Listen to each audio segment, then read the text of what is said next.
শুভেন্দুর কাছে ১৯৫৬ ভোটে হেরে আমাদের মতো এমএলএর সিগনেচার নিয়ে তিনি পরিষদীয় নেত্রী হয়ে গভর্নরের কাছে শপথ নিয়েছিলেন। তখন তিনি হেরেছিলেন ১৯৫৬ ভোটে।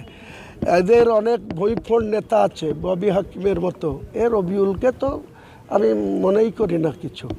এদের নেতা ববি হাকিম বলে যে এই মমতা ব্যানার্জির ছবিটা যদি পিছন থেকে সরে যায় তাহলে আমরা সব শূন্য।